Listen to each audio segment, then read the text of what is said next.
অনেকের কাছে পছন্দ হচ্ছে না। নানাভাবে নানা থেকে এটাকে উল্টে দেওয়ার চেষ্টা।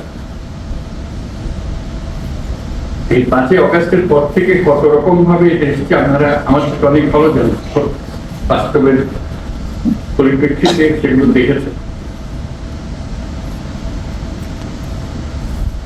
আমরা এর মধ্যেই এই পরিস্থিতিতেই মনে করেছিলাম শুরুতে যে বিরাট একটা পূজা আসছে, দুর্গা পূজা আসছে, এটা নিয়ে একটা হাঙ্গামা শুরু হবে। তো সেখানেও আমরা ঐক্যের আহ্বান জানিয়েছিলাম, আপনারা সবাই লোকের মধ্যে শরীর হয়েছিলেন। সারা দেশ জুড়ে খুব শান্তিপূর্ণ ভাবে পূজা পালন হয়েছিল, আপনারা সবাই উপস্থিত ছিলেন। সারা দেশ পূজার আনন্দে শরীর হয়েছে, কোনো তফাৎ কোনো জায়গাতে কোনো রকমের বিশৃঙ্খলা কটূক্তি কিছুই আছে, সেটাও অনেকের পছন্দ হয়। আবার নতুন নতুন দেশে নতুন ভাবে চেষ্টা করেই যাচ্ছে।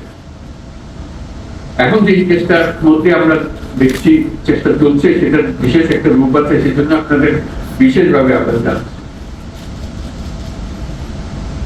এটা হলো যে বাংলাদেশ আমরা গড়ে তোলার চেষ্টা করছি, সেটাকে ধামাচাপা দিয়ে আরেক বাংলাদেশের কাহিনী তারা রচনা করে করছে।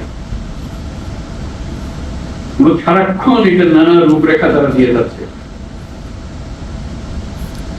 এখন এটা যে শুধু এক দেশের মধ্যে সীমাবদ্ধ রয়েছে তাও নয়,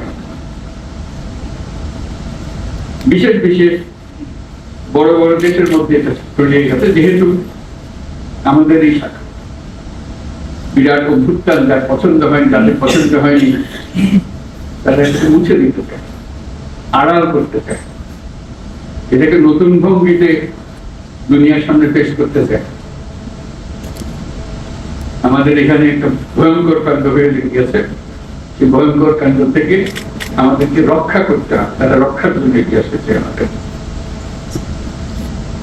সেটা মিথ্যা প্রমাণ করা এবং বাস্তবকে সেখানে প্রতিষ্ঠিত করা, সেটার জন্য আমাদের সবাই একজোট হতে হবে। কারণ এখানে কোনো বিশেষ রাজনৈতিক মতবাদের বিষয় না, জাতি হিসেবে আমাদের অস্তিত্বের বিষয়। আমরা যে মুক্ত স্বাধীন বাংলাদেশ তৈরি করলাম এই অভ্যুত্থানের মাধ্যমে, সেটাকে তারা মুছে দিতে চায়, তার আগেরটাতে ফিরে যেতে চায়। মুখে বলছেন আগেরটা, কিন্তু ভঙ্গি হলো যে আগেরটা ভালো ছিল।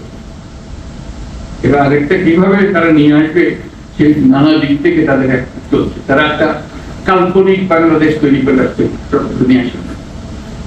তাদের শক্তি এত বেশি, অর্থ শক্তি এবং তাদের আয়োজনের শক্তি এত বেশি, ক্রমে ক্রমে দেখা যাচ্ছে মানুষকে এটাতে ঘেরাতে পারছে। এই নতুন যে কল্প কাহিনী তারা তৈরি করছে, সেটা অনেকে সন্দেহ প্রকাশ করছে, এটা কি ধরনের সরকার করলো ওখানে, এটা তো এখন আমরা বুঝতে পারছি। আমরা বোঝার পিছনে পরিচ্ছন্ন একটা সরকার, কাউকে আমরা বাধা দিয়েছি এখানে আসবে?